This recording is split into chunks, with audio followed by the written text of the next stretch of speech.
Alright, I'm bored. I'm gonna do a video. So I've just been pacing up and down. I don't want to step out too far into the roadway.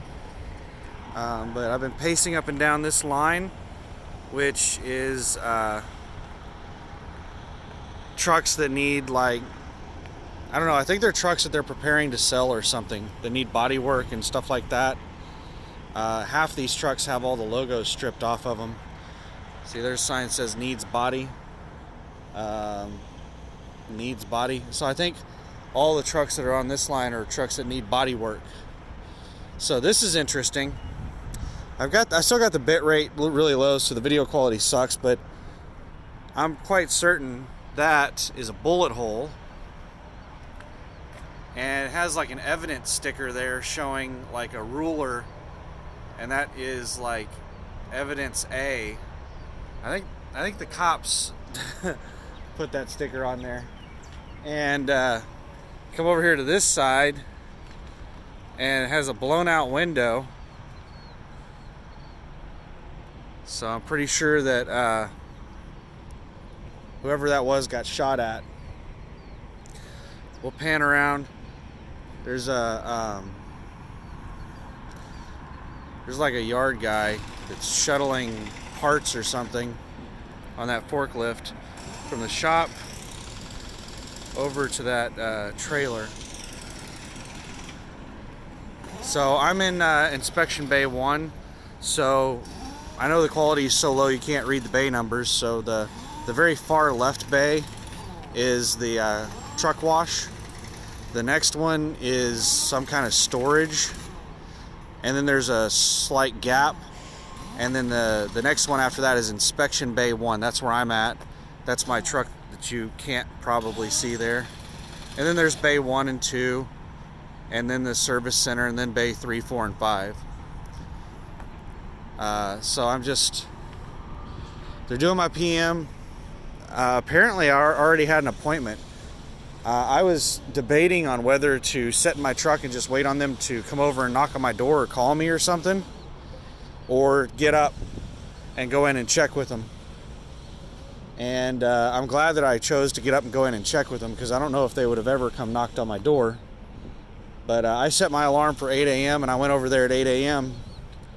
and they said, yeah, I had an 8 a.m. appointment for preventative maintenance. They only have 2 p.m. scheduled today, and I was one of them. And I just so happened to, like, I tried to get over there like as soon as they open up, and I think they open at like 7 or 7:30 or something like that. So I was like, I'm not gonna get up early and then get over there, and then they they're not open yet. So I wanted to go over there. I wanted to wait until I was certain they were open. So I waited till 8, and pretty much got immediately into a bay because I was already scheduled for a PM. And I wrote down on a piece of paper any issues with the truck, and I'm sure that there are more issues with the truck than what I can remember right now. The thing is that I went to sleep at 5 a.m. and I got up at 8 a.m. and I had been awake for like 25 hours or something like that, or longer. I can't remember exactly how long I was up. I was up for like 27 hours, maybe. You can do the math on it. I went to sleep at 5 a.m. That's easy math. I woke up yesterday at 5:30 a.m. So 23 and a half hours. And then I got a 3-hour nap, and now I can't access my truck. So I'm walking around out here. I have gone in and looked at the driver facilities. I could go hang out in the building. They have recliners and TVs in there and stuff, but I might go do that if I get bored here. I'll get to more interesting information here in a second. There was actually one of the reasons I did not go hang out in the driver lounge area is I was hoping that I would find a lease driver out here to talk to, since Christina told me that's about the only way I'm going to get information, is to just find a lease driver that's operating on percentage.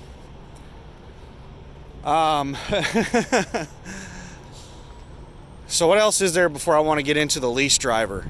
Because I found one. Jay. I think that's about it. The only things that I could remember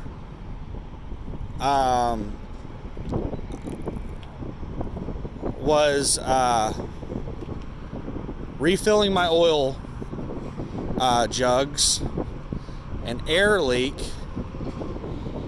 and that's oh, and I'm missing a strap, and they said they're not even sure if they have straps, so I might just have to buy a strap at a truck stop and submit for reimbursement. And hell, they might not even reimburse me because they gave me 2 straps. For anybody who didn't watch the video on what happened to my strap, I picked up at some place north of Detroit, Michigan. I forget what the name of it was, but I picked up and delivered to the same company. It was like James's Tire and Chain or something like that. And whenever I picked up in Detroit, they told me to throw a strap into the back of the trailer before I bumped the dock. They said, slide your tandems to the rear, bump to dock, whatever, and throw a strap in the back before you bump the dock. So I did all that. And whenever I closed the trailer doors, I didn't see the strap at the back, but it was small rolls of, I don't know if it was paper. I don't think the load was heavy enough to be paper, but it was rolls of something. And I thought maybe they put the strap at the front to keep it from sliding forward. So I didn't think much of it. When I got to the destination, I told them to be sure and put my strap back in the trailer when they unloaded it.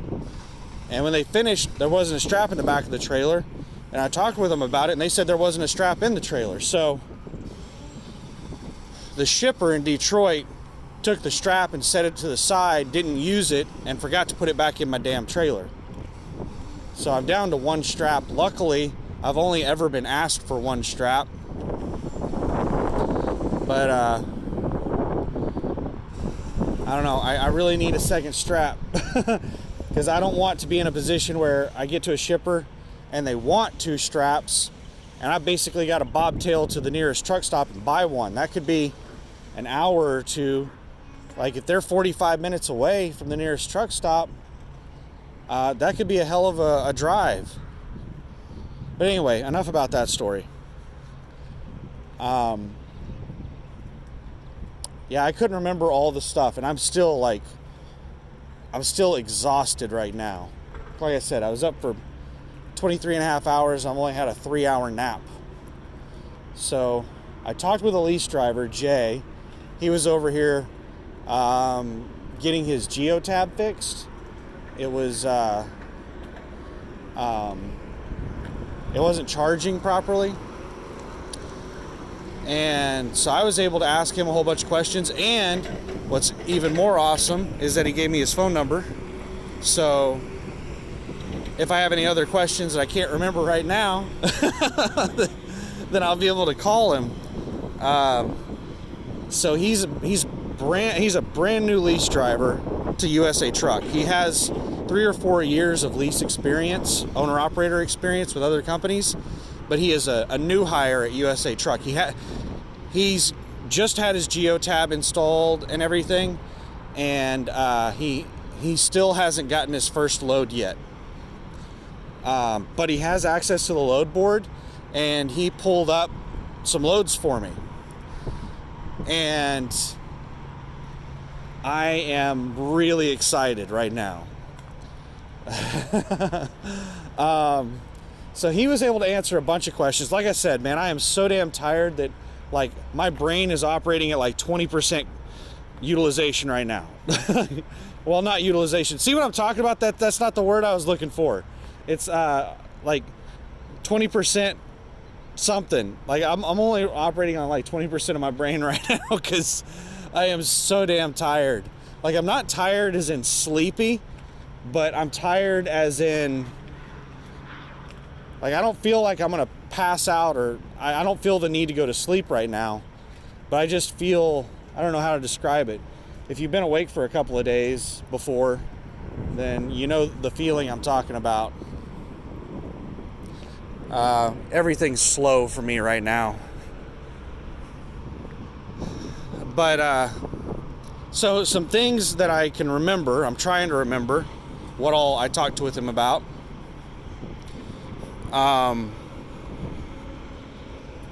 First off, let's start out with the load board.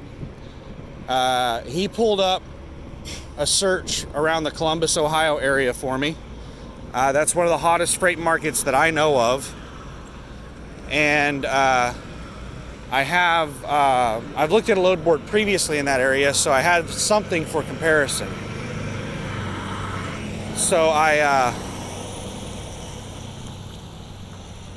looked at it, we skimmed through it. Unfortunately, you cannot sort by rate per mile. It's not even a category on USA Truck's load board.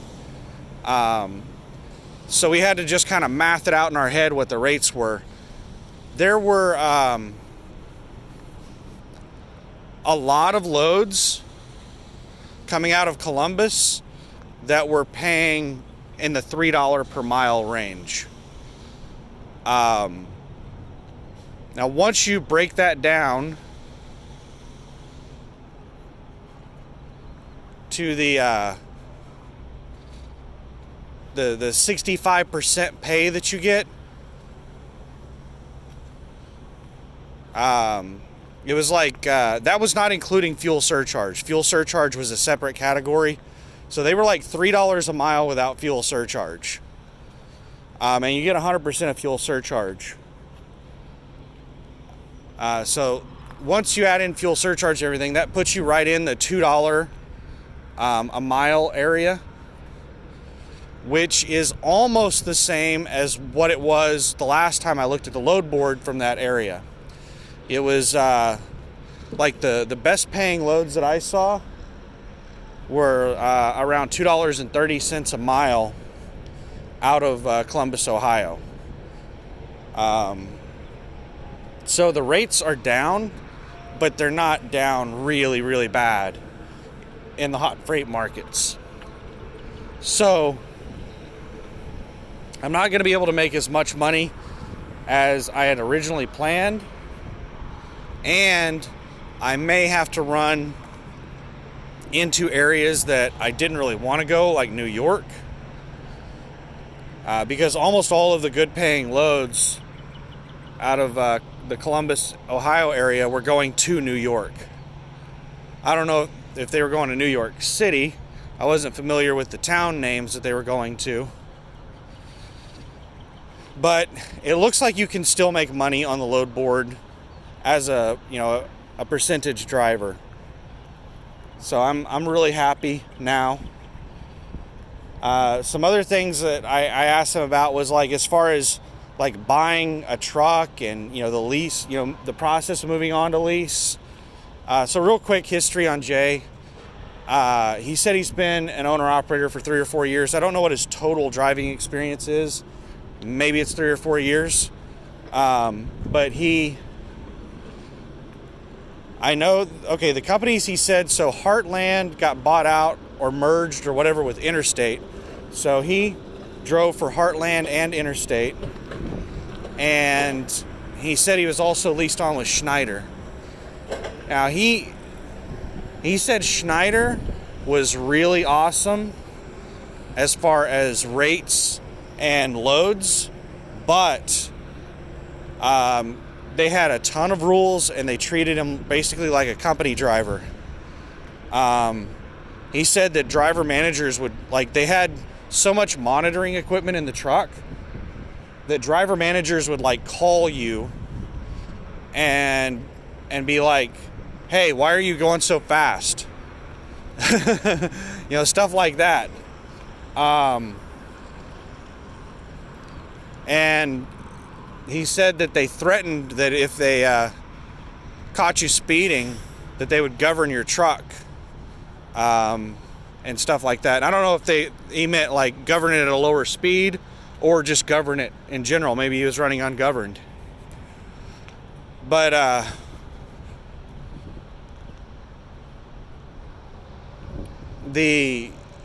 So he's leased on with all of them, and he's just like me.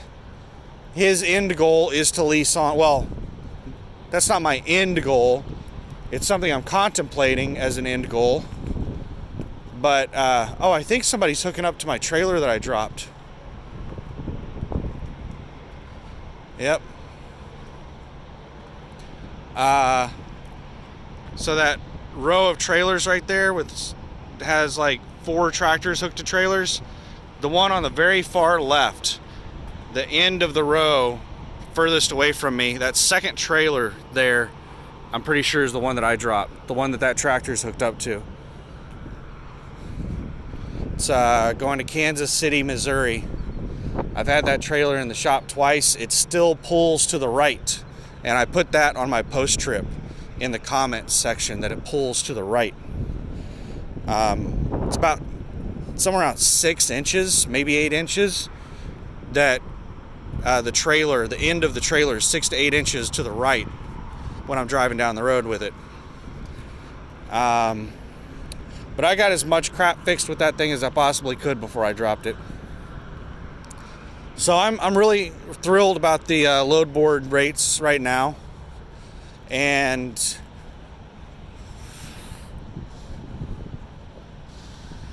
the onboarding process to lease. Sorry, my brain is not, fully functioning right now, so I'm trying to remember. He said there's not a whole lot to it. Like, a lot of the paperwork that you have to fill out, you have to have your truck information for, like your 2290 or something like that. You have to put your like information about your truck on there, so you can't fill out a lot of your paperwork until after you get your truck. So I think what's going to end up happening is I'm going to have to terminate my employment with the company side, move over to lease, do a little bit of paperwork, and then go find a truck, buy the truck, finance the truck, all that stuff, and then do a ton of paperwork, and then boom. I just go out and roll. He said that's pretty much all the process is since he's new, he had to go through orientation. To my knowledge, there is no lease driver orientation. There was a new lease driver, a new hire, in my orientation class, and they just went through the same orientation I did. So I don't think I'm going to have to go through any kind of orientation classes or anything like that.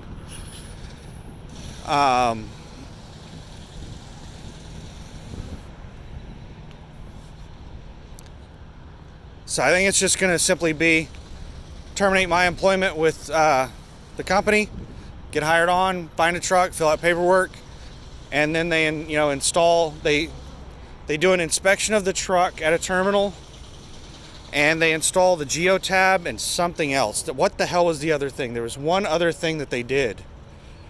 I can't remember what the other thing is that they did.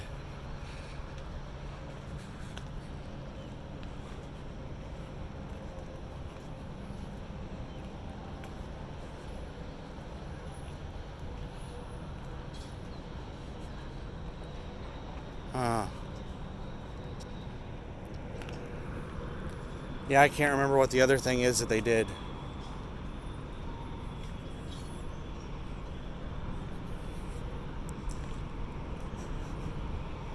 But there was some other thing that the shop did.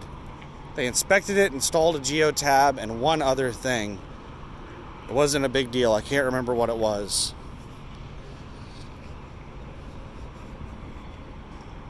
But that's pretty much it, man. The whole process is really, really fast and really easy. He didn't even know who Christina was.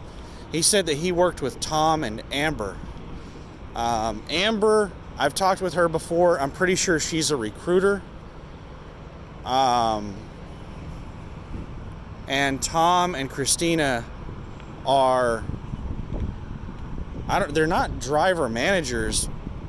But they're not recruiters either. I don't know what in the hell they are. They're the people that do all the paperwork and the onboarding and stuff like that for the lease drivers. I think they're like operations managers maybe or something. I don't know. But I remember when I called into lease to try to talk with them, Amber is one of the people that I talked to. She was a recruiter, and she transferred me to Tom to answer questions that I had. She said that only Tom and Christina would be able to answer those questions. Anyway, this is our West Memphis terminal.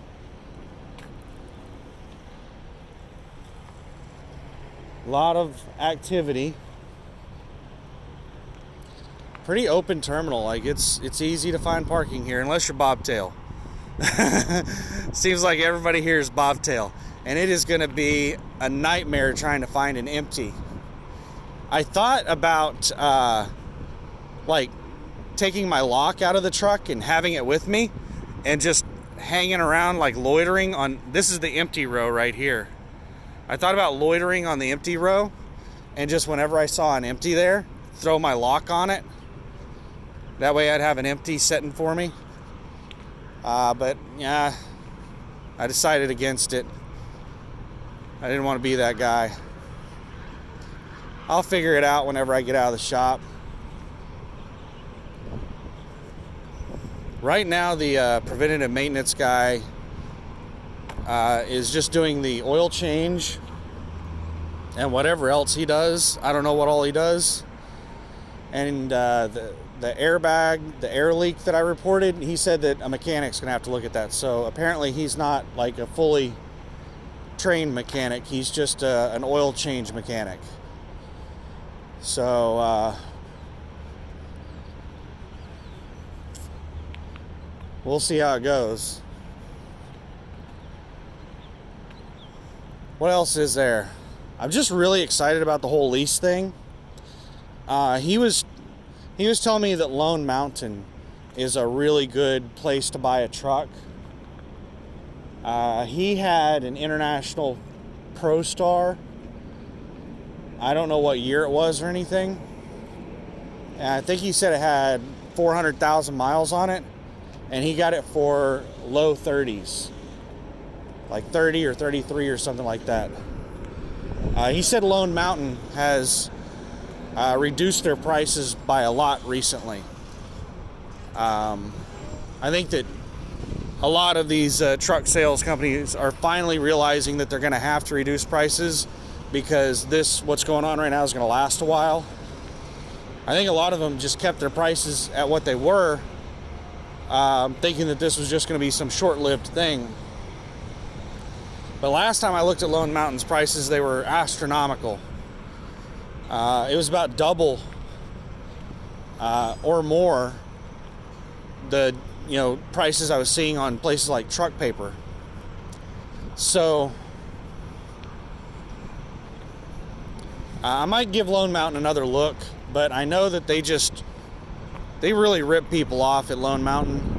I mean, maybe they don't rip people off as much as some of these other places, but they still rip people off. So I'm not really thrilled with going there. I'm going to try to go with Truck Paper or some other place like that and get a really good deal. Like, take his International, for instance. I mean, it's a decent looking International, but Internationals are typically a lot cheaper than like a Volvo. Well, I can buy a premium Volvo, like a really amazing deal Volvo. Oh, also his International had an APU. But I can buy like a really amazing deal Volvo for like $40,000. And he got an International for like 33, 34.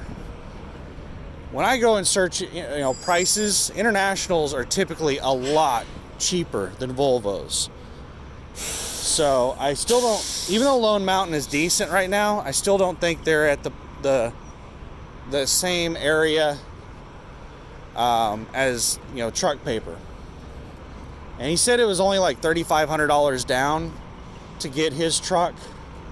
I think it was $33,000. So 33 grand with 3,500 down. Some of these TEL leases, like if you're trying to get a newer truck, something within the last 3 model years, like a 2021, 2020, or 2019, because they're out with the 2021s now, I think. I'm pretty sure. But if you're trying to get one of those trucks, you're looking at like a big down payment, especially if you're looking to get a brand new truck. The TEL leases are astronomical. You're going to pay about $200,000 for the truck, and I think the retail price on the truck you're going to pay $200,000 for is probably close to $150,000 or lower. But TEL wants like $15,000 down payment for one of those new trucks, and then you're going to have, $1,000 weekly payments on it for I don't know how many years, 3 to 5 years. In the end, I calculated it out to be, the TEL leases, the ones I looked at, did not have a balloon payment. They just had a big down payment of about $15,000 and then big weekly payments. And the total that you ended up paying throughout the entire term was somewhere in their area of $200,000, $190,000 to $200,000. Prime Incorporated, Prime Trucking, their leases are pretty much TEL leases, and that's the way their program is set up. That's the reason most Prime drivers start out as just leasing the truck, not doing a lease purchase, and they'll lease the truck for a couple of years. And then if you finish a lease, you get reimbursed with a bunch of the stuff you were charged for. So you get your maintenance account money back, and I think you get, like, you're charged like 7 cents per mile or something during the lease. And I think you get all of that money back at the end of the lease if you complete the lease. So at the end of those leases, you can be getting back like $30,000 or $40,000 of your own money that you paid in. What I've seen a lot of people do that don't have the money for the down payment, which most people don't have the money for the down payment whenever they first get into trucking. So they start out with, Prime, they do the lease, they finish out the lease after a couple of years, and then they use that big, payment that they got to use as a down payment toward doing a lease purchase. So yeah, that's part of the reason I think these lease programs have such a bad reputation, is they're so damn expensive, and they push people into bad programs to get into decent programs. Like Prime's lease program, I don't think is very good, and their lease purchase program is also not very good. But most people have to go through the lease to get to the lease purchase. These are many reasons that, a couple of the many reasons I didn't go with Prime, because I didn't want to be in a position where my fixed costs were like $1,500 a week. Yeah, we all want that nice brand new truck. Yeah, it's awesome. But whenever your fixed costs are like $1,500 a week, and something happens like, a Wuhan virus, and rates go to shit, and the number of loads go to shit, so you're not running as many miles or as many loads, and the few that you are running are paying at a lower rate. If you have those astronomical weekly fixed costs, then those are the people who are going to go out of business. Jay, who I was just talking to, his truck payment's $1,100 a month. A month. So what is that, a week? 1,100 divided by 4. What is that, $270 a week? Something like that. And he said the insurance with USA Truck is only $80 a week. And all the geotab and everything else like that, it's like $5 a week or something like that. So his total weekly fixed cost is, let's see, 270 plus 80 is 350. And then let's say we'll overestimate. We will overestimate and say it's another $50 for all of his rentals for geotab and crap like that. I don't think it's anywhere near that, but we'll say that. $400 a week, his total fixed costs. So that's $1,600 a month. So if you just think about that, if you're running decent as an owner-operator, then you should be making at least bare minimum $2,500 a week. Because if you're making any less than $2,500 a week, you're better off as a company driver. Because there are company drivers that make $2,000 a week. So if you're making $2,500 or more per week on average, of course you're going to have bad weeks. But on average, if you're doing $2,500 or more per week as an owner-operator, then 1 week has covered all of your monthly fixed costs. If your fixed costs are $1,600 a month. So that's a good position to be in, and that is exactly the same reason, like Jay and I think a lot alike. And he has set up his operation the same way that I'm wanting to set up my operation. I want it to be dirt cheap. I want to have really cheap fixed costs so that if something happens, I can just shut my truck down. I don't have to be one of these people out here running on break-even loads just to make the bills. They're actually losing money, but they're able to kick the can down the road a little longer.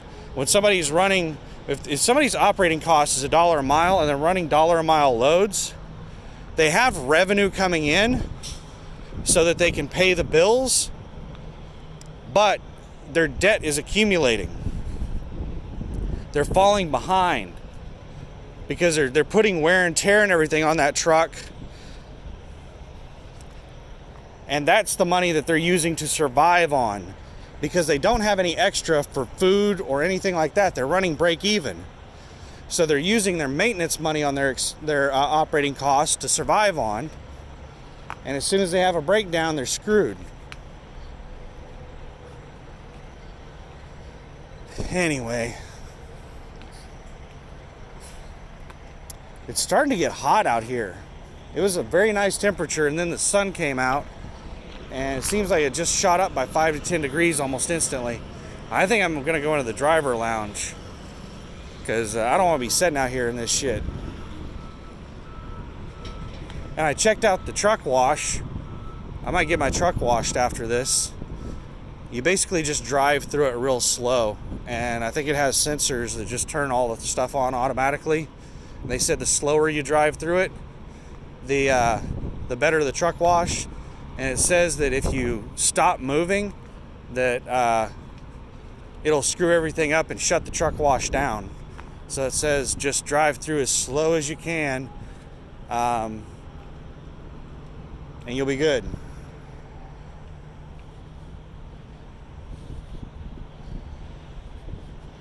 But what else is there? I'm going to wrap this up. Why am I zoomed in? Oh, I wasn't. Oh, I think I actually was zoomed in a little bit. It said it was at 1.8 zoom.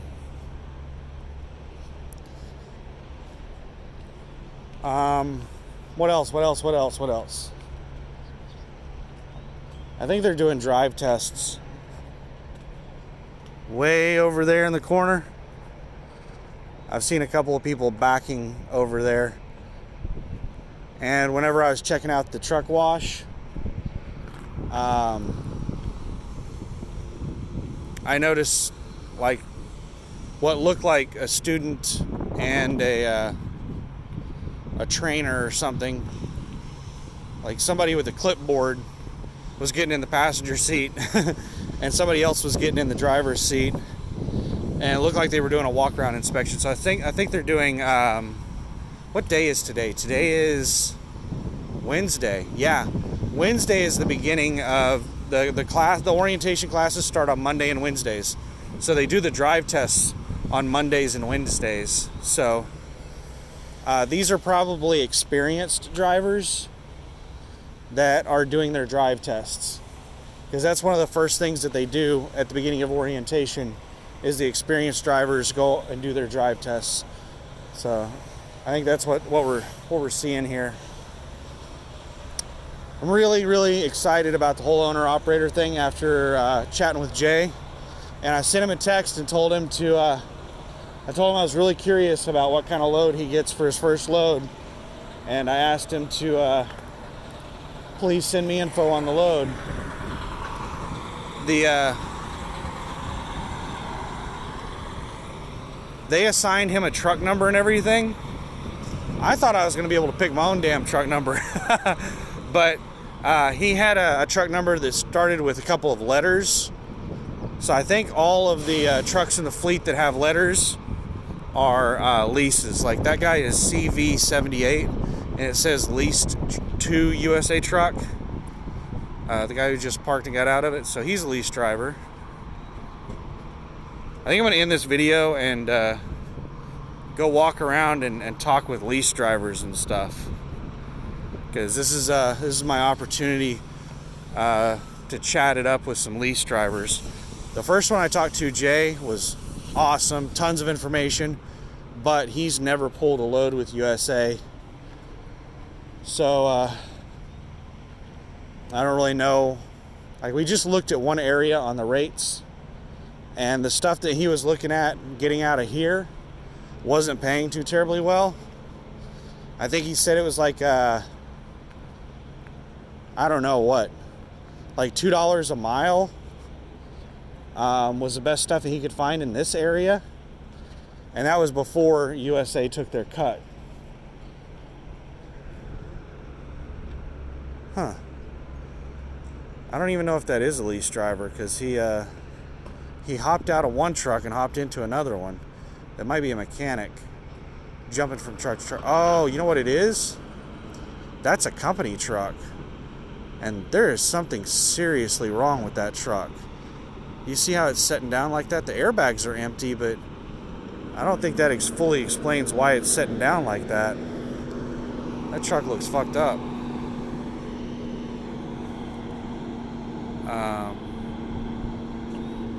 But it looks like he's transitioning from company driver to lease driver, because he's hopping between a lease truck and a company truck. And it looks like somebody's coming over there to chat with him, so I might actually go chat with him.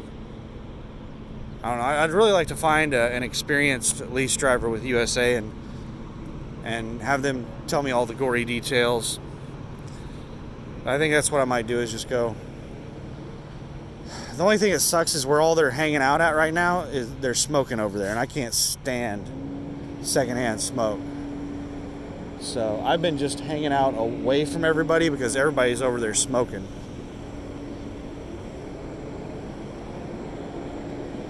But I need to end this video before it gets too damn long.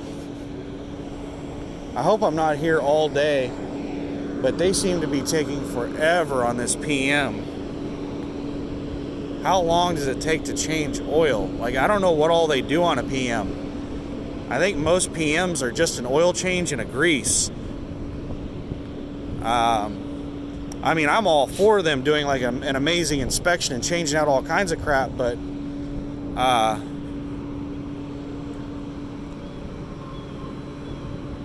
know, if all it is an oil change and a grease, then they shouldn't take this damn long. What time is it? It's 10:11 a.m. I've had my truck in the shop since probably about 8:20.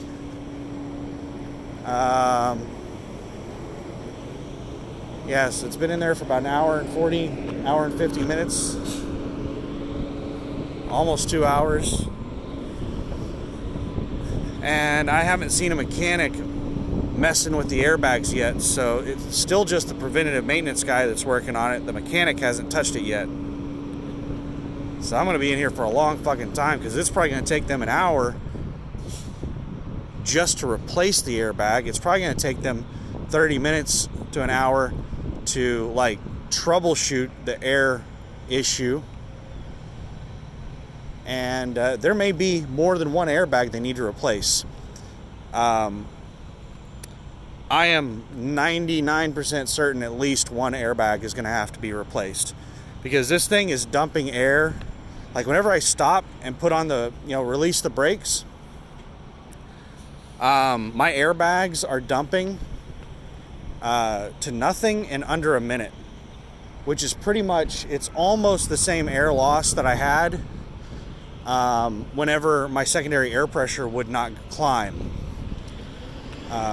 So if you just imagine, if I stop the truck and turn it off for like 1 or 2 minutes, normally in a normal truck that doesn't have an air leak, you can just yeah, that sleeper still looks like it's hanging down a little bit. Anyway, yeah, his mud flap is all fucked up. Yeah, that truck's all kinds of fucked up.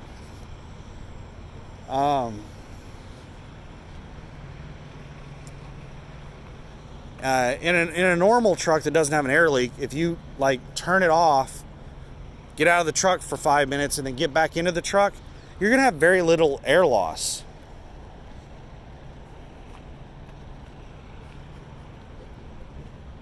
Whenever you reapply air, you'll pretty much be able to start driving immediately.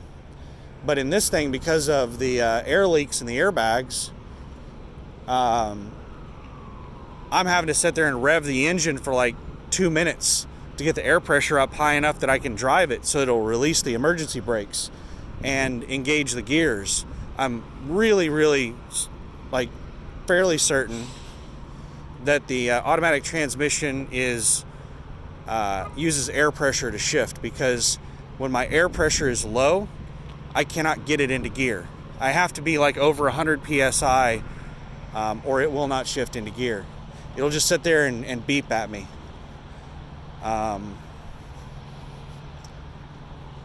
So anyway, I think I'll end the video there. Thanks for watching. How long is this thing? 42 minutes? I thought this thing was over an hour long, so that's not too terribly bad.